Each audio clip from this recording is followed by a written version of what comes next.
Es la primera vez que la Mesa de la Unidad me invita a algún acto.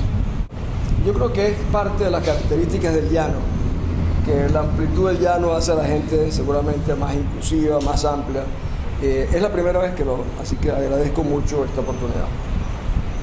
Yo voy a hablar unos pocos minutos porque, como tú dijiste, la idea es que yo pueda contestar algunas de las preguntas que me quieran formular.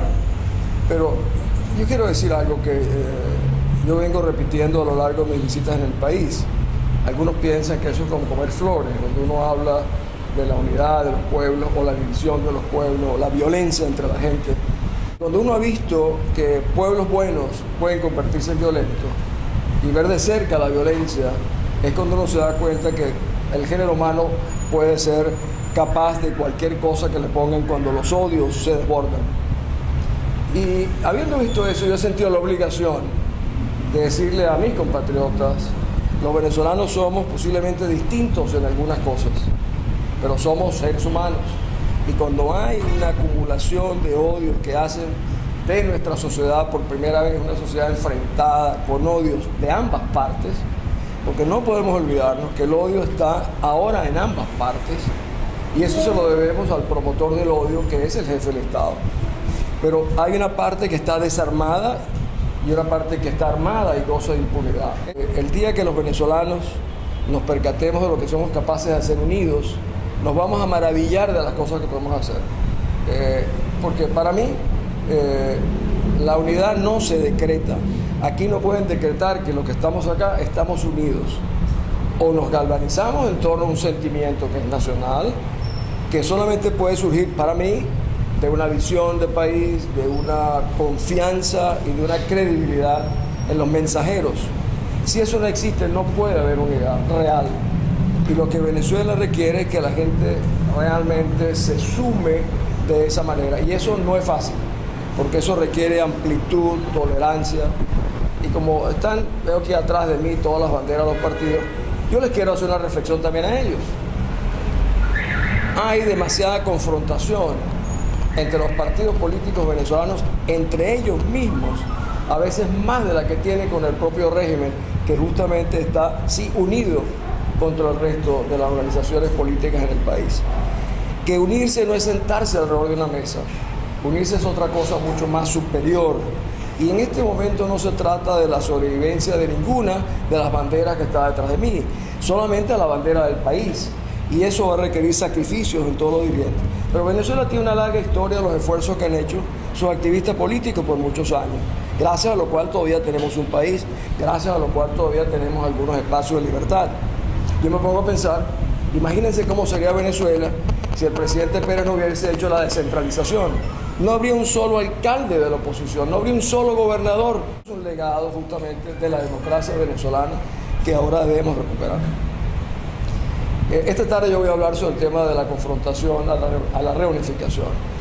Y cada vez estoy más convencido, en el mundo entero lo he visto, que ningún país enfrentado, dividido y con odio puede progresar.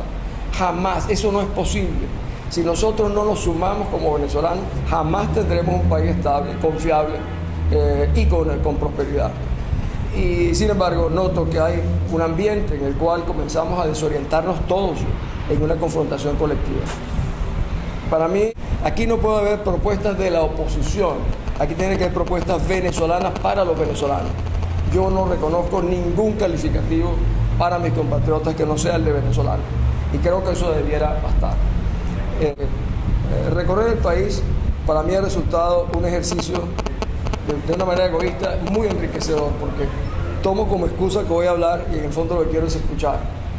Y he estado hablando en todas las universidades del país y he venido interactuando con el futuro. Y la gente me dice: ¿qué quiere usted decir con eso de interactuar con el futuro? Es interactuar con los jóvenes, que son los portadores de la esperanza del país.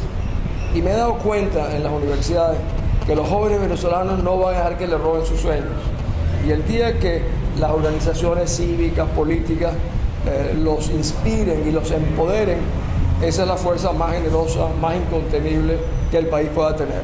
Y yo estoy en esa línea de ver cómo empoderar esa pasión, ese talento que yo veo en los jóvenes venezolanos. Veo, sí, con profunda preocupación, una extremada resignación a lo largo del país de que las cosas no pueden cambiar, de que esto no es posible.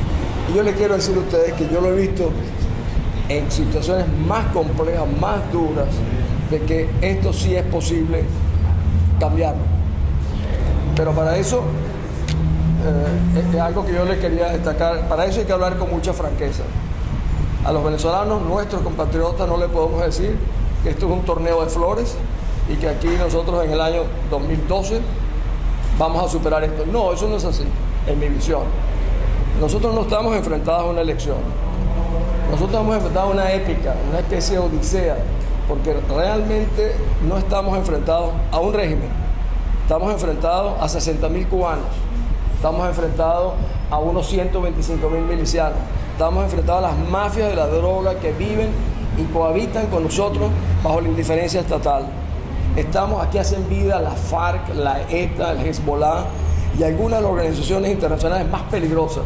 O sea, a Cuba, Venezuela es el botín de todos estos países y organizaciones que vienen medrando sobre el patrimonio venezolano. O sea, que dejarse ir ese poder, esos recursos, eso no es un paseo floral. Eso es un monumental desafío que los venezolanos tenemos por delante. Y yo pienso que es subestimar la inteligencia de nuestros compatriotas, decir que todo está resuelto, que si nosotros vamos simplemente a unas primarias y elegimos a una persona y esa persona gana, esto se acabó. No, eso no lo veo yo así. Yo creo que aquí hay que organizarse para un esfuerzo masivo, mucho más poderoso.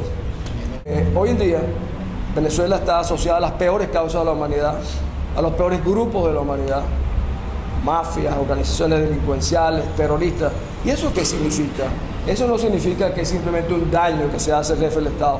Es un daño que nos hacen a todos nosotros como venezolanos. Y eso realmente es una carga pesadísima la que tenemos al frente. Venezuela, para mí, está enfrentada no solo, venía ayer del Baúl, y uno ve esa llanura, y yo lo único que veo son oportunidades. Y en medio de las oportunidades que yo veo, en el medio de esas oportunidades está una pobreza. Si aquí los pobres se agarran de la mano, le darían la vuelta a Venezuela abrazados. Porque es un país que está colapsando a lo largo del territorio nacional. Las calles de acá pueden ser iguales a las calles de Ciudad Ojeda o de Cabimas o de Lagunillas. Son todas iguales, colapsando, son pobres, están sucias. En eso se ha venido convirtiendo en nuestro país. Es un colapso nacional, pero más que el colapso físico, hay un colapso para mí de valores, de principios, que va a ser lo más difícil de recuperar en el país, que demandará una nueva cultura de comportamiento de los venezolanos, que son para mí la amplitud, la tolerancia, la inclusión, que no son fáciles. El problema de la reconciliación, yo lo he visto en Yugoslavia, lo vi más cercano a nosotros en El Salvador, y sí es posible, pero eso requiere un liderazgo, una credibilidad y una confianza en que las personas que hagan interactuar al resto de la comunidad gocen de esa credibilidad y de esa confianza. El otro día yo me recordaba de una frase de un político internacional que una vez él decía, miro a mi alrededor cómo es el mundo y cómo son las cosas y digo, ¿por qué? Y él decía, yo más bien sueño con las cosas que nunca han sido y digo, ¿por qué no? Yo creo que el por qué no es lo que está frente a nosotros en el desafío de un nuevo país.